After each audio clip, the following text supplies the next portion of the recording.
चल हो जा शुरू।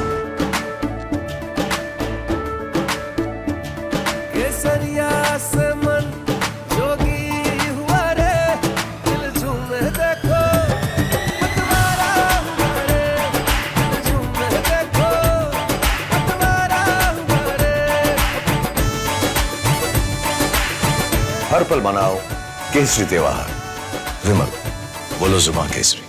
मैं उम्मीद है कि इलेक्शन कमीशन ये जो आपसे बातचीत हुई है मंत्री जी की या बीजेपी के नेताओं की, उनके कान आंख तक पहुंची होगी, शायद वो न्याय दिलाएं। ये बातें जो उन्होंने कही आपत्तिजनक हैं, आपको लगता है ये भाषा की जो आप बात कर रहे हैं और जो आरोप वो लगा रहे अरे हैं? बीजेपी के एक नेता की भाषा खराब नहीं, न जाने कितने नेताओं की कैसी भाषा है और व्यवहार कैसा है। भाषा और व्यवहार आप सब जानते हो। अगर मैं तुम्हें छू लूं तो तुम्हें नहाना पड़ेगा। मैं तो नहा के आया हूँ और फिर छू लिया मैंने, नहीं तो भी नहीं नहाऊंगा मैं। नहीं नहाओगे तो तुम समाजवादी हो। जो पुलिस का व्यवहार है और प्रशासन का व्यवहार है वो ठीक नहीं है। ये फेज भारतीय जनता पार्टी को सफाया कर देगा। आप देखिए क्या हालत है, क्यों मारपीट हो रही, देखिए पुलिस क्या कर रही है। पुलिस कहाँ की तस्वीरें ये संभल की है और यहाँ मैनपुरी का हमारे पास खबर आ रही है कि जहाँ समाजवादी पार्टी कार्यकर्ता नेता हैं उन्हें बंद कर रहा है प्रशासन।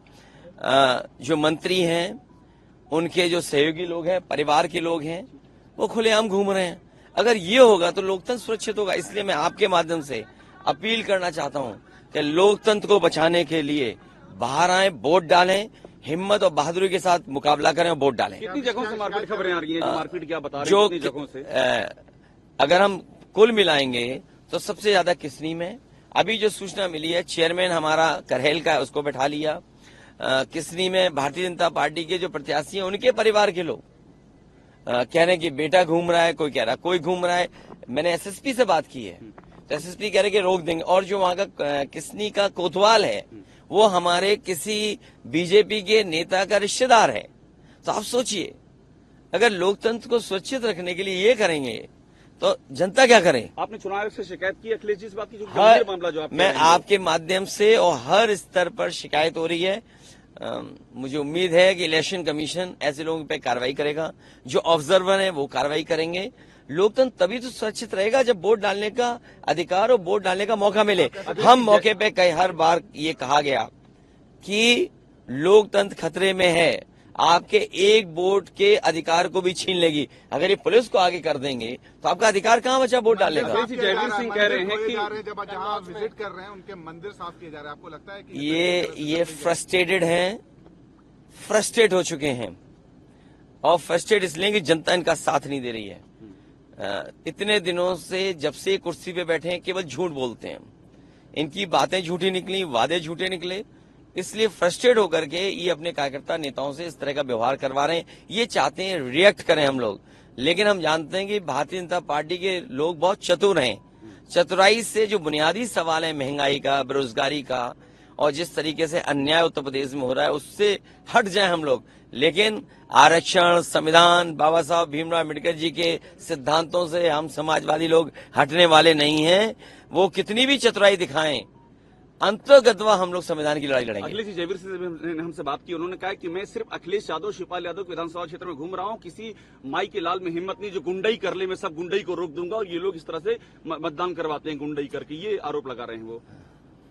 मैं इसमें क्या कहूंगा, अरे कोई व्यक्ति खुद ही गुंडे की भाषा इस्तेमाल करता हो, जो भी सुना होगा आपके माध्यम से, और आपसे मैं उम्मीद करता हूं कि आप सच बोलेंगे गुंडा कौन है।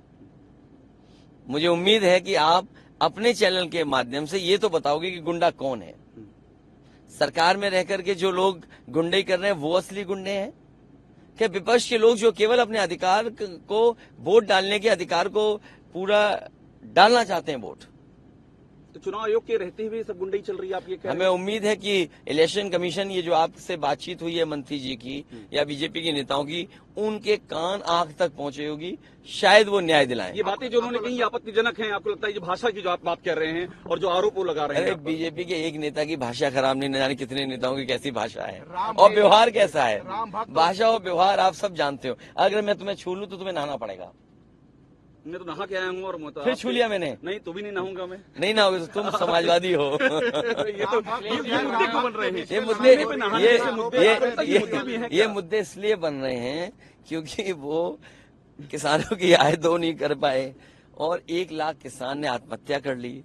काले कानून लाए थे, 1000 किसान शहीद हो गया। यहाँ पे थार चढ़ाई, इतनी परीक्षाएं के पेपर लीक हो गए, उनका जवाब नहीं है ना। नौजवान खड़ा हुआ वोट डाला है सरकार के खिलाफ। आप बताइए, इस सरकार ने तीसरे फेज का चुनाव हो चुका है, क्या पेपर लीक के बारे में कुछ कहा है या नौजवानों को नौकरी रोजगार देने की बात कही? तो इसलिए जानबूझकर वो ध्यान हटाना चाहते हैं। ये देखिए, राहुल गांधी के साथ संभल में सूचनाएं मिल रही हैं कि जो समाजवादी पार्टी के बूथ जो अच्छे हैं वहां पर पुलिस तांडव कर रही है, अन्याय कर रही है, प्रशासन अन्याय करा रहा है। इसी तरह किसनी से शिकायतें आ रही हैं, आपके करहल से शिकायतें आ रही थी और मैनपुरी की तैयारी है शहर में कि बूथ लूटे जाएंगे। बूथ लूटने की तैयारी आप ये कह रहे हैं? बीजेपी के लोगों ने पिछले चुनाव में भी बूथ लूटा थे, तब भी बुरा हारे थे। ये फिर बूथ लूटने की तैयारी कर रहे हैं और मैं आपसे कह रहा हूं, आप भी अपना 4-5 बजे के बाद मैनपुरी पहुंच जाना। बीजेपी के लोग बूथ लूटने की तैयारी कर रहे हैं। इन्फॉर्मेशन है इस बात की? मतलब आपके पास वो पिछली बार भी उनका व्यवहार ऐसा था। सोचिए, पिछली बार भी जिनका व्यवहार ऐसा ही हो, वो इस बार भी वही व्यवहार करेंगे। अखिलेश जी, एक बात मुझे बता दीजिए, आप बताइए, चेयरमैन जितने बैठाए जा रहे हैं थाने में, विपक्ष के लोग बैठाए जा रहे हैं, सत्ता के पक्ष के लोग क्यों नहीं बैठाए जा रहे हैं? तो क्या मैनपुरी हरवाने के लिए किया जा रहा है? आपको क्या लग रहा है? ये जो पूरा चीजें आप बता रहे हैं, आपने कई सारे उदाहरण गिनवा दिए। मैंने तुम्हें छू लिया, तुम जाओ नहाओ जाके। नहीं, मैं क्यों ना आऊंगा? नहीं, रोड शो नहीं कर रहे हैं हम लोग, एक कार्यक्रम कर रहे हैं।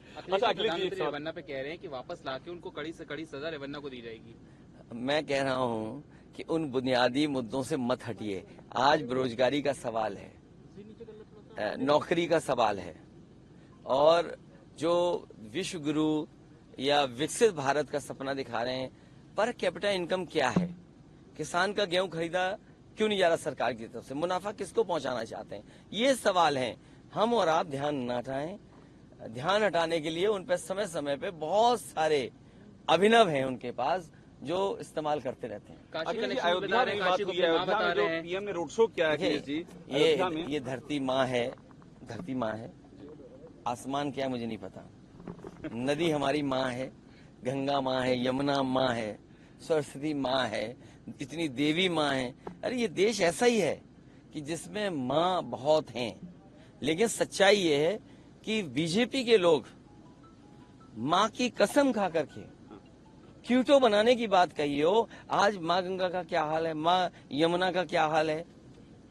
तो ये आप ध्यान मत हटाइए। जो बुनियादी सवाल हैं, क्या पर कैपिटा इनकम सरकार ने क्या बना ली, महंगाई कहाँ पहुंच गई, आपका कैमरा महंगा हो गया, आपका ये महंगा हो गया, आप ऐड लेना भी महंगा कर दिए हो, क्या करें अब? महंगाई का जवाब क्या है इनके पास? तो पर कैपिटा इनकम, महंगाई का, इन्वेस्टमेंट का, इन सवालों में जवाब कब आएगा? आखिरी सवाल दे दीजिए। जो अयोध्या में पीएम, मैंने तुम्हें छू लिया। आप मुझे 20 बार छू लीजिए, मुझे कोई दिक्कत नहीं है। जो मैं भी आपको छू लिया हूँ, कोई दिक्कत नहीं। आपको हम दोनों एक दिनों ठीक हो गए। मुझे बताइए, अयोध्या में अब मैं ठीक हो गया हूँ। जो अयोध्या में पीएम ने रोड शो किया है, अखिलेश जी, आपके छूने से मैं ठीक हो गया। जो अयोध्या में पीएम ने रोड शो किया, अखिलेश जी, ये जो भावनाएं हैं, इनको क्या लगता है, इससे इलेक्शन का रुख मोड़ने की कोशिश हो रही है क्या? देखिए, बीजेपी बुनियादी बातें लगातार बीजेपी हारने जा रही है। इस देश की जनता बीजेपी को हारना चाहती है। उनकी हर बात झूठी निकली, हर वादा झूठा निकला, और जो आंकड़े उन्होंने दिए हैं वो सब गलत हैं। आप बताइए, उद्योगपतियों के, बड़े लोगों का इन्होंने कर्ज माफ कर दिया। हमारे किसानों का लाखों कर्ज है, वो क्यों नहीं माफ किया? मजदूर की आय के बढ़ाने के लिए क्या इंतजाम किया? जिन मजदूरों ने अपनी जिंदगी लगा दी और बहुत सारे दुनिया में संघर्ष हुआ, तब जाकर के उनके लिए कुछ हक सम्मान मिला, उनको अधिकार मिले, उन अधिकारों को शिथिल कर दिया। ये किसने किया? ये जनता देख रही है सब, और दिखाई दे रहा है। इसका सब जवाब इस चुनाव में मिलने जा रहा है। बहुत शुक्रिया अखिलेश जी। धर्म जो है वो कोटा डिसाइड नहीं करेगा, धर्म के आधार पे कोटा नहीं मिल सकता। अरे भाई, हमने कब कहा यार? तो ये बताइए आप, जो पिछड़े, दलित, आदिवासियों को जनरल में सीटें मिल जाती थी, आपने पिछड़े, दलित और आदिवासियों को क्यों बांध दिया उन्होंने अपने आरक्षण में?